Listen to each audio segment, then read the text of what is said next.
Selamat datang kembali dalam pembahasan kita. Hari ini kita mau coba gali satu topik yang penting dan mungkin juga cukup sensitif ya buat sebagian dari Anda. Gimana sih pandangan Gereja Katolik soal isu LGBT? Nah, sumber kita kali ini tuh penjelasan yang emang disiapin khusus buat orang muda, yang nulis ahli teologi sekaligus pembina iman remaja juga. Jadi harapannya sih bahasanya lebih nyambung ya. Misi kita di sini simpel aja, coba pahami perspektif ini lebih jernih. Sumber ini tuh menekankan tantangan utamanya gimana menyeimbangkan antara katakanlah kebenaran ajaran iman sama belas kasih pas kita menyikapi sesama.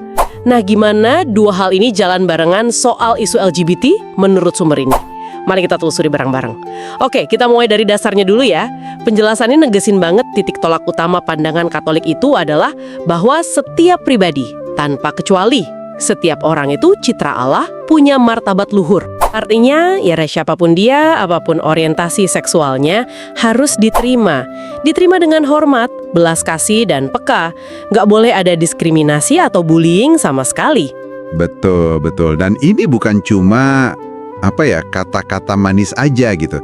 Penjelasan ini tuh menggarisbawahi kalau penghargaan ini bukan soal kita setuju atau nggak setuju sama pilihan hidup atau orientasi orang itu. Tapi ini lahir dari pengakuan mendasar soal nilai setiap nyawa manusia di hadapan Tuhan. Martabatnya itu nempel gitu aja, nggak bisa hilang atau berkurang gara-gara kondisi atau tindakan orangnya. Oke, jelas ya soal fondasi penghargaan ini. Nah, dari sini biasanya muncul pertanyaan yang lebih spesifik nih, soal ajaran moralnya. Gimana penjelasan ini menguraikannya? Sumber ini langsung nunjuk ke Katekismus Gereja Katolik, khususnya nomor 2357 sampai 2359. Itu panduan resminya. Di sana dijelasin beberapa poin penting. Pertama, homoseksualitas itu artinya daya tarik romantis atau seksual yang eksklusif atau dominan ke orang sesama jenis.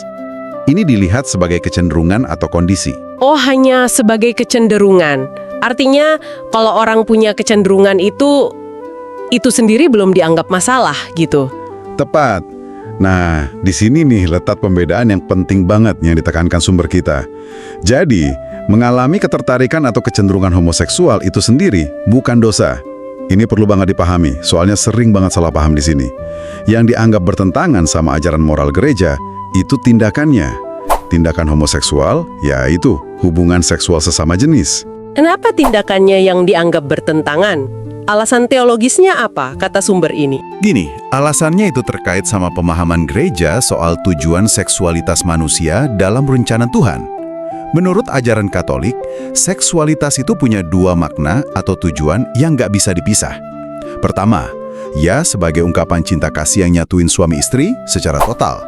Kedua, keterbukaan pada karunia kehidupan, prokreasi. Nah, menurut gereja, dua tujuan ini cuma bisa penuh kalau dalam hubungan seksual antara laki-laki dan perempuan dalam nikah. Tindakan homoseksual, karena sifatnya nggak memenuhi dua tujuan ini. Oke, terus konsekuensinya apa dong buat mereka yang punya kecenderungan homoseksual menurut ajaran ini? Murni itu artinya nahan diri dari hubungan seksual, hidup selibat. Sumber ini juga ngakuin kok ini panggilan yang berat, menantang. Tapi diyakini bisa dijalani pakai pertolongan rahmat Tuhan. Sama kayak tantangan moral lain yang dihadapi semua orang beriman lah. Menarik ya, Jadi ada penekanan kuat di martabat pribadi, terus bedain antara kecenderungan sama tindakan, plus panggilan universal buat hidup murni di luar nikah. Tapi kan sering ya ajaran ini dianggap kayak nolak atau bahkan benci gitu. Gimana sumber ini jelasin logika di baliknya biar nggak kesannya gitu? Pertanyaan bagus itu. Penjelasan ini emang usaha keras nunjukin kalau pandangan ini tuh bukan lahir dari benci, tapi dari apa yang disebut logika kasih ilahi. Maksudnya, ajaran ini dasarnya keyakinan tentang apa sih yang terbaik buat manusia, sesuai rancangan penciptanya. Ada beberapa pilar yang nopang logika ini. Pertama, jelas, martabat manusia yang tadi kita bahas. Nilai orang nggak ditentuin orientasi seksualnya. Kedua, cinta kasih atau caritas. Ini bukan cuma perasaan suka tapi kehendak aktif buat ngusahain yang benar-benar baik buat orang lain. Nah, dalam kacamata iman Katolik, kebaikan sejati itu bantu orang lain hidup selaras sama rencana Tuhan. Karena itu yang diyakini jalan ke kebahagiaan sejati yang abadi. Pilar ketiga itu pandangan khas Katolik soal manusia, antropologi teologis namanya. Di sini, tubuh itu bukan cuma alat atau cangkang jiwa, tapi bagian penting dari siapa diri kita. Tubuh itu ngungkapin pribadi. Nah, dalam pandangan ini, Bedanya sekaligus nyatunya laki-laki dan perempuan, komplementaritas itu, dilihat sebagai sesuatu yang spesial, yang nyerminin aspek tertentu dari kasih Tuhan sendiri. Kesatuan pria wanita dalam nikah itu dianggap ikon, gambaran khusus hubungan kasih Kristus sama gereja. Oke, jadi ada dasar teologis yang lumayan dalam ya di baliknya. Penjelasan ini, kalau nggak salah, coba kasih analogi ya buat bantu orang muda paham. Saya ingat dulu ada soal mobil sport gitu. Iya, sumbernya memang nawarin analogi, tapi mungkin intinya gini aja sih. Penjelasan ini ngelihat kalau Tuhan, sebagai pencipta, itu punya semacam desain atau tujuan buat ciptaannya, termasuk buat seksualitas manusia. Hidup sesuai desain atau tujuan ini. Nah, kalau soal seksualitas, artinya ya menyalurkannya dalam pernikahan pria wanita yang terbuka pada kehidupan, itu diyakini bakal bawa manusia ke pemenuhan diri dan kebahagiaan paling asli, sesuai maksud awal diciptain. Jadi kayak kita perlu ngerti buku manual dari pencipta biar bisa berfungsi optimal gitu ya. Biar nyampe tujuan akhir kebahagiaan sejati bareng dia. Bisa dibilang gitu. Sebaliknya, tindakan yang nyimpang dari desain ini, ya meskipun mungkin rasanya enak sesaat, dalam jangka panjang, diyakini nggak akan bawa kebahagiaan utuh yang Tuhan mau buat kita. Ini bukan soal ngejudge mobilnya pribadinya, tapi soal gimana mesin, seksualitas, itu dirancang biar kerja paling baik menurut pabriknya, Tuhan. Gitu kerangka mikirnya. Paham. Sekarang kalau tadi kita udah ngomongin kebenaran ajarannya, gimana soal belas kasih dalam prakteknya? Gimana gereja, menurut sumber ini, seharusnya dampingin orang-orang dengan kecenderungan homoseksual sehari-hari? Nah, ini masuk ke wilayah pastoral. Penjelasan ini ngutip semangatnya Paus Fransiskus yang sering banget nekenin pendekatan paket 3 kata kerja, melibatkan, menemani, dan merasul, mengintegrasikan. Ini bukan cuma slogan loh ya, tapi panduan konkret. Pertama, dan ini penting banget, tolak keras semua bentuk diskriminasi, perundungan atau bullying, ejekan, kekerasan ke siapapun, termasuk ya ke saudara-saudari kita dari komunitas LGBT. Perilaku kayak gitu dianggap dosa serius karena langgar perintah kasih. Harus ada zero tolerance lah buat ini di komunitas gereja. Kedua, peran keluarga itu penting banget. Idealnya, keluarga jadi tempat aman, penuh kasih, di mana anak bisa cerita soal pergumulannya, termasuk soal orientasi seksual, tanpa takut dihakimi atau ditolak. Sumber ini nggak akuin ini nggak gampang, tapi ini arah pastoralnya. Gimana kalau keluarga malah jadi sumber penolakan? Sumber ini nyinggung nggak soal itu? Sumber ini nggak detail soal solusi kasus spesifik itu. Tapi nekenin poin ketiga, peran komunitas gereja yang lebih luas, kayak paroki, kelompok kategorial, komunitas basis. Komunitas ini harus jadi rumah buat semua anggotanya yang lagi berjuangin hidupin imannya, termasuk mereka yang bergumul soal orientasi seksual. Ingat, kita semua kan orang berdosa yang sama-sama butuh rahmat Tuhan, butuh dukungan sesama. Komunitas harusnya jadi tempat saling nguatin, bukan malah ngehakimin. Dan yang juga krusial nih dalam pendampingan pastoral, itu kemampuan buat bedain. Kita diajak buat terima pribadi orang itu utuh, kasihi dia sebagai saudara seiman. Tapi bukan berarti kita harus setuju atau ngesahin setiap tindakan atau gaya hidupnya kalau itu emang bertentangan sama ajaran iman. Mengasihi orang kan nggak sama dengan setuju semua perbuatannya. Ini prinsip relasi yang umum kok sebenarnya. Nah, ini dia titik temu antara kebenaran dan belas kasih tadi ya. Artinya, Anda nih sebagai pendengar, khususnya orang muda Katolik, diajak buat nunjukin kasih yang nyata. Persahabatan, dukungan, nolak bullying ke teman-teman LGBT, tapi sambil tetap pegang keyakinan iman soal ajaran moral gereja. Nyiimbangin dua ini pasti nggak gampang ya prakteknya. Memang, itu tantangannya. Nah, sekarang gimana soal isu sosial yang lebih gede, kayak pernikahan sesama jenis atau civil unions? Apa kata penjelasan ini soal posisi gereja? Kalau soal pernikahan sesama jenis, posisinya jelas banget dan konsisten. Gereja Katolik nggak bisa ngakuin itu sebagai pernikahan dalam arti sakramen. Alasannya teologis. Sakramen perkawinan itu dipahami secara hakiki sebagai ikatan eksklusif, permanen antara satu laki-laki dan satu perempuan yang secara kodratnya terbuka buat anak dan jadi lambang kasih Kristus ke gereja. Definisi ini ya nggak mencakup persatuan sesama jenis. Terus gimana soal civil unions atau persatuan sipil? Ini kan sempat rame ya gara-gara pernyataan Paus Fransiskus. Benar, Penjelasan ini ngakuin kalau isu union sipil ini lebih kompleks. Ada diskusi internal juga.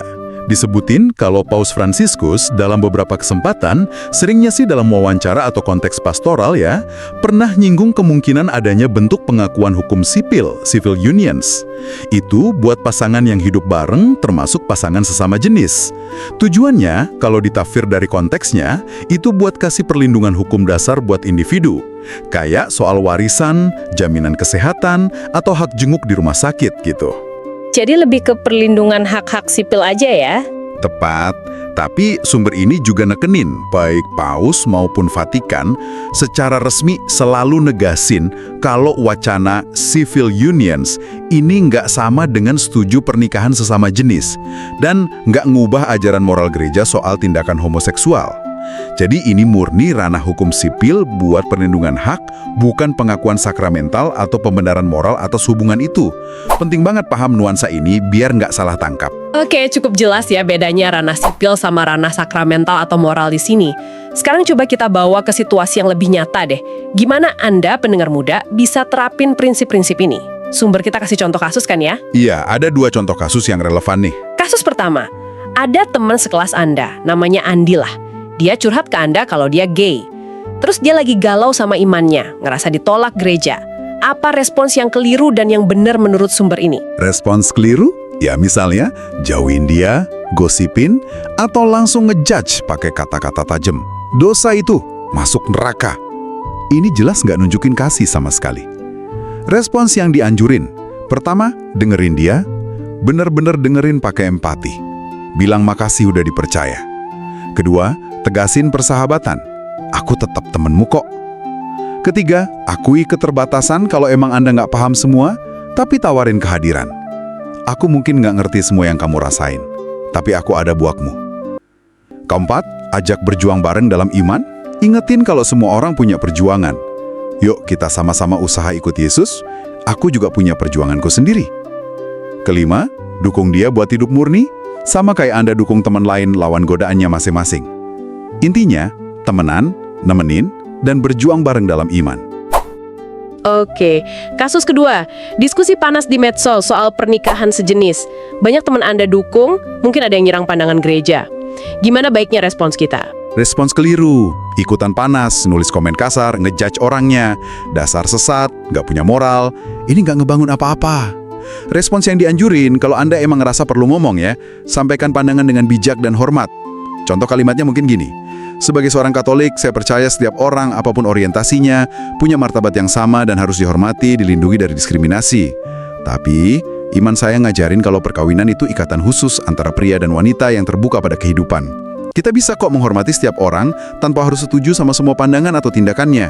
Ini nyoba seimbangin hormat ke pribadi sama jelasin ajaran. Dari 2 contoh ini kelihatan banget ya benang merahnya. Selalu balik ke bedain antara orangnya sama tindakannya, terus usaha buat ngeimbangin kebenaran ajaran sama belas kasih pastoral. Tepat sekali. Dan sumber ini nekenin, keseimbangan inilah yang jadi panggilan buat tiap umat Katolik pas ngikapi isu ini. Jadi kalau kita rangkum nih buat Anda yang dengerin, pandangan Katolik soal LGBT ini akarnya di martabat luhur tiap manusia. Ada pembedaan kunci antara punya kecenderungan yang bukan dosa sama ngelakuin tindakan homoseksual yang dianggap lawan hukum kodrat tujuan seksualitas. Logikanya itu didasarin teologi kasih, rencana Tuhan, sama pandangan soal manusia, termasuk komplementaritas tadi. Tapi yang sama pentingnya penekanan kuat banget buat dampingin pakai belas kasih dan nolak diskriminasi. Sumber kita nyimbulinya bagus banget. Gereja ngajak kita terbang pakai 2 sayap yang seimbang. Sayap kebenaran, ajaran moral, sama sayap belas kasih, pendampingan pastoral. Tantangannya yang ngejaga 2 sayap ini tetap kerja bareng secara harmonis di situasi nyata. Jangan sampai kita cuma punya 1 sayap, entah kaku di kebenaran tapi nggak ada kasih, atau lembek di kasih tapi nggak ada kebenaran. Ingat ya, pesan intinya itu kita semua, tanpa kecuali, apapun latar belakang dan pergumulan kita, dipanggil buat jadi kudus. Perjalanan iman tiap orang itu unik, punya tantangannya sendiri, tapi tujuannya sama. Ngalamin kasih Tuhan dan bales kasih Dia, juga kasih ke sesama. Mari kita usaha jadi komunitas yang saling dukung dalam perjalanan itu. Nah, Sebagai penutup nih, ada pertanyaan refleksi buat Anda bawa pulang, buat direnungin sendiri atau diobrolin sama teman-teman Anda. Setelah dengar paparan ini, gimana Anda secara konkret bisa jadi jembatan yang lebih baik? Jembatan antara ajaran iman yang Anda yakini ini sama pengalaman nyata orang-orang di sekitar Anda, termasuk teman-teman dari komunitas LGBT. Gimana Anda bisa terapin kebenaran dan belas kasih ini secara nyata dalam interaksi sehari-hari, tanpa ngorbanin salah satunya? Langkah kecil apa yang bisa Anda mulai? Terima kasih banyak udah nyimak pembahasan mendalam kita kali ini. Semoga berguna ya buat pemahaman dan sikap Anda. Sampai jumpa di pembahasan berikutnya.